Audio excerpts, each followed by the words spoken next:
नमस्कार विद्यार्थी मित्रांनो, MSBTE कडून समर एक्झाम 2024चा जो निकाल लागलेला, त्यानंतर ज्या विद्यार्थ्यांनी रिचेकिंग किंवा फोटोकॉपीसाठी अप्लाय केलेलं होतं, तर त्या संदर्भातलं अपडेट आहे. लक्षात ठेवा, रिचेकिंग अर्थात गुणपडताळणीचा जो निकाल आहे, तो त्या ठिकाणी आलेला आहे कॉलेजमध्ये. तर तुमचे जर मार्क्स वाढले असतील, तर त्या संदर्भातला अपडेट तुमच्या कॉलेजजवळ आलेला आहे. कॉलेजमध्ये तुम्ही संपर्क साधायचा आहे.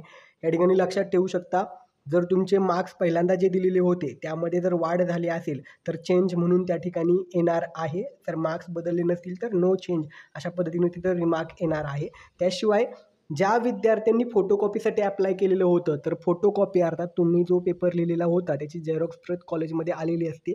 तर ती देखील पहा तुम्ही. तुमचे जे संबंधित विषय शिक्षक असतील त्यांना तो पेपर दाखवा. त्यात जर कुठे मार्क्स वाढत असतील असं वाटत असेल, तर पुन्हा एकदा तुम्ही ते रिचेकिंगला टाकू शकता आणि त्या ठिकाणी बदल होऊ शकतो. अर्थात ज्या विद्यार्थ्यांना फेल असा निकाल आलेला होता पूर्वी आणि आता जर त्या ठिकाणी रिचेकिंगमध्ये एखाद 2 विषयामध्ये मार्क्स जर वाढले असतील गुणपडताळणी करत असताना, तर कदाचित तुमचा निकाल जो फेल होता तो एटीकेटी होऊ शकतो. आणि ज्या विद्यार्थ्यांनी फोटोकॉपी मागवलेली आहे, तर तुम्ही पाहू शकता की जर तुम्ही खूप चांगला पेपर लिहिलेला आहे आणि कमी मार्क्स पडलेत वाटत असतील, तर तुमच्या संबंधित विषय शिक्षकांना सांगून संपर्क साधून पुन्हा रिचेकिंग करून त्या ठिकाणी मार्क्स वाढतायत का तुम्ही पाहू शकता.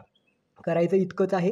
तुमच्या संबंधित कॉलेजमध्ये संपर्क साधायचा आहे. रिचेकिंग आणि फोटोकॉपी संदर्भातली माहिती त्यांच्याकडून घ्यायची आहे. त्यामुळे लवकरात लवकर तुमच्या कॉलेजमध्ये संपर्क साधा. जर ही माहिती आवडली असेल तर व्हिडिओला लाईक करा आणि जे कोणी D pharm first year, second इयरला विद्यार्थी होते त्यांच्यासह हा व्हिडिओ शेअर करायला विसरू नका. थँक